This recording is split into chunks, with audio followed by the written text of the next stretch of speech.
Alright, I want to make a follow-up video on this War Hammer hammer that I bought. And I still believe this company is a scam, and I'm going to show you why. Not only do they really not make any of their own products, they only drop ship from other companies. If you want to get a Lee Precision lower like this one, buy it from Lee Precision. If you want to buy a super safety, buy a Atrius, Redacted Arms, or really any number of companies that produces super safeties, go with them. You'll have shorter lead times. You don't have to deal with all the scamminess of Warhammer. Now, I am currently using the Atrius Super Selector. This Atrius Super Selector, I think, is a great option. I'm going to go ahead and take apart this MP5, show you, after I install the Warhammer hammer, functions check it, and then do the same thing with the hammer that I ground down from a normal mil-spec AR-15 hammer. Anyway, here we go. All right, here we have two hammers. This one right here, this is a mil-spec regular AR-15 hammer. This one right here, this is the hammer from War Hammer, the patent-pending 6-axis milled, specific for the MP5, $90 hammer, $85 hammer. Now, both of them are actually mil-spec hammers. This one has just had a radius ground into it. In fact, I did the same thing with another mil-spec hammer on my own. Ground a radius into it. Now, one thing you'll notice between all three of these hammers is this one has much more material ground off of it.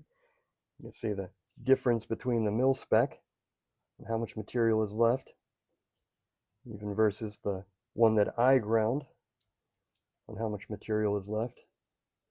I get a good comparison of it. This is important. I'm going to show you why. I'm going to reassemble my MP5 here with the War Hammer patent pending hammer, and I'm going to show you what happens. All right, I've got the hammer installed into my MP5 lower here. We're going to function check it. We're on safe, everything's good. Put on semi, good. Put on super safe, looks good.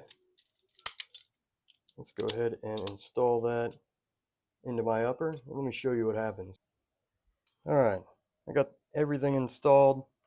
My MP5's put back together here. We're going to go and do a functions check. We are clear, nothing in the chamber. I'll go ahead and test safety. We're good. We're going to put it on semi, pull the trigger hold, charge it, dead trigger, nothing. Now there's a little bit of play. You can see I'm doing this Lee Precision and my Zenith ZF5. So let's charge it. All right, we're going to go ahead and fire it. I'm going to squeeze everything together, charge it, trigger reset. This play right here is enough to force the trigger to not reset because of how much material they shaved off of that hammer. We'll go ahead and try it again. We're going to fire it, charge it, dead trigger, nothing.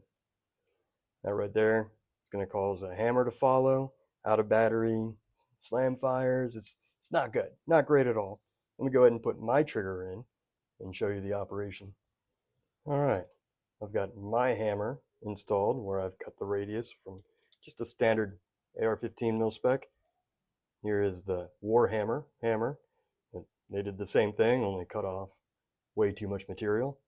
Again, in my lower with the Atrius Super Selector, functions check, safety, good, semi, good, super safe, good. So let's go ahead and put this back in my upper and do the same test. All right, we got everything back together. Let's do another functions check here. So let's see, we're safe and clear, safe, nothing.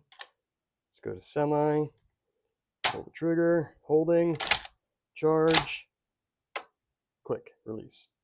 Pull the trigger. It's good. Let's go to super safe.